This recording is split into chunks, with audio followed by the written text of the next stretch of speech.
Great Wall of Fire!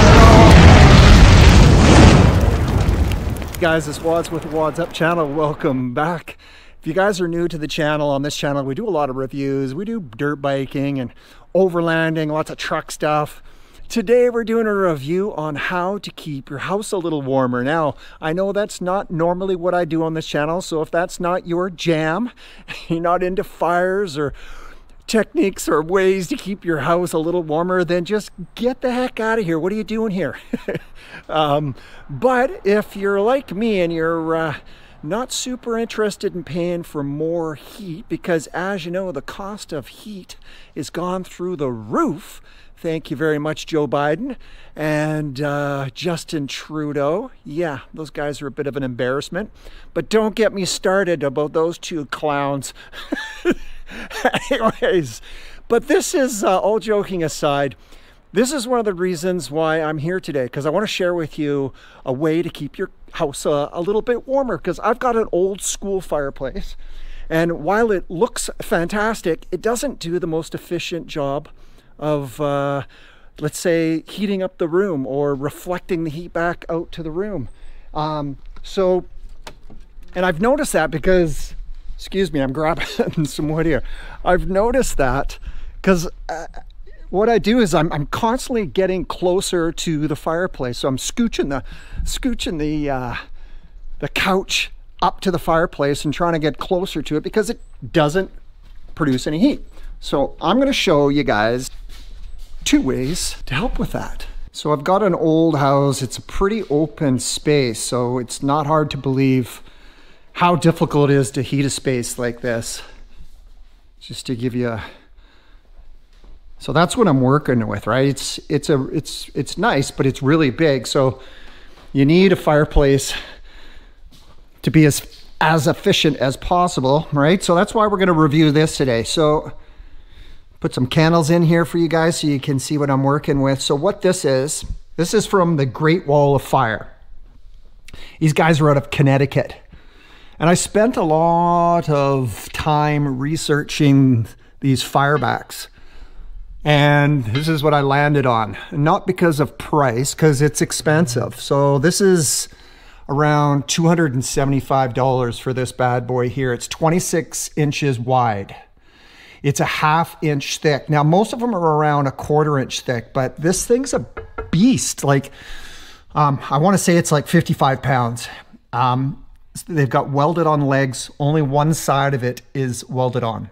And this is called the RF6.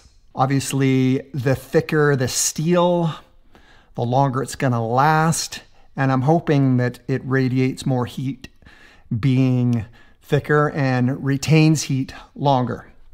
So that's my theory. And I just wanted to do this once. I didn't have to want to replace it again. So anyways, you got the welded on feet on both sides, but it's not on both sides. Like, it's not on the opposing side as well. I guess they do that so you can just scooch it right up against the back wall. Then the other reason I got the fire back, as you can see, I've got some cracks. Having that fire back, not only does it reflect and radiate the heat back, but it's also going to protect your fireplace. So that was important to me. Now, the second technique we're going to go with and review today is called the Texas Fire Frame. They make it in 3 sizes. They make it in the compact, standard, and I think it's a large or extra large. This is the middle one.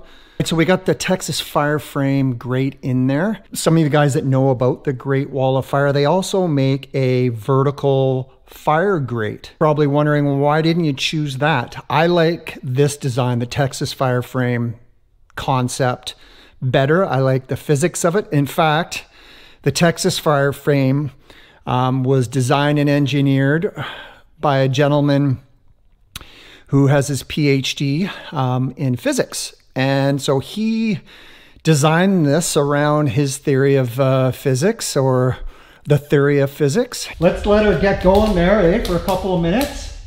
Let's see if she generates a lot of heat, and then we'll come back to you in a bit when she's roaring a bit and give you some feedback on the Texas Fire Frame and the Great Wall of Fire. Arrgh! So 10 minutes, guys. Look at the flame here.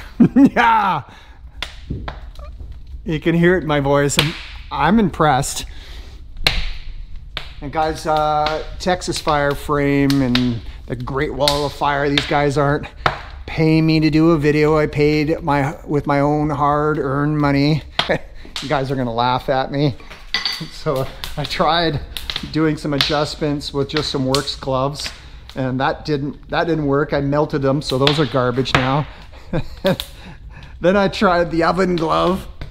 It's a little heavier duty, and anyways, it survived, but it's pretty clear that I'm gonna need some official fire gloves, because look at this thing torching.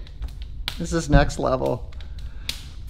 And I was just saying to my buddy Mike that just came over for a cold one, that it's pretty clear right away, Mike, that you can build this fire and not have to maintain it as much. Oh yeah, totally. Yeah, agreed. I can definitely say that I'm further away from the fire and feel heat. So before, just give you some context, I had to pull the couch up to about this spot here. Not the couch, but you know, my feet. So I'd put a little stool here to put my feet on, and that, you know, that was nice and cozy. But I'm a little bit further away from that right now, just to give you some context.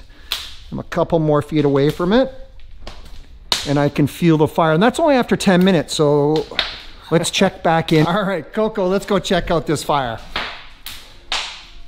So you can see it's a big room, right? So now you know what I'm talking about, of needing a fire that produce more heat. So this is T-minus an hour and 25 minutes.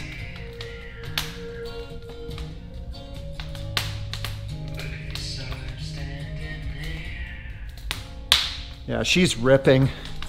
The heat away from the fire is at least 4 feet. Whereas before I needed to have my feet right on right on the ledge there, and now I can enjoy it, sit back, and just enjoy the fire. One thing I will say about the Great Wall of Fire, so that back fire, or the fire back at the end there, at the back of the firebox that I was talking about earlier, it's only 15.5 inches high, and I think what I'm gonna do is I'm gonna shim it up on a brick and try and get it up about 2.5 inches more, because as you can see, this fire it's got some vertical. so I'm gonna do that. And then in terms of how I'm feeling the heat radiating off that fire back, the Great Wall of Fire back, yeah, it's I can feel a lot of heat from it, but I think I'm really gonna see good returns. Maybe, you know, probably at like about the 2.5 hour point. I'm thinking, sorry, I'm just turning the music down there. I'm thinking probably it takes probably a few hours to get a 1/2 inch piece of steel really heated up to the temperature where it's going to affect the room the most. But I could be wrong on that, but that's just kind of my thoughts on it. But an hour and a half in, if I get too close to the fire, I'm starting to sweat. So that should tell you where we're at. Do I think it's worth the investment? Really up to you guys. What did I spend here? $160 plus the $265 for the fire back. So between those two investments, one's protecting the back of the brick, plus it's radiating. The other one's just building a beautiful fire and also generating a lot more heat. So there definitely is a synergy there, right? Is it worth the investment? I can definitely feel more heat, right? So there's no doubt in that. That just means I don't have to turn my heat on as often. So, I mean, it's only when the time of this video, it's the end of October, right? So we're really not into the cold stretch yet, but the theory still stands true. it's doing its job, and it's doing it much better than it was before. So that makes me really happy. The other thing I will say that really makes me happy is I'm not feeding the fire so much. So it's just got a really good stance, and it's got a ton of vertical.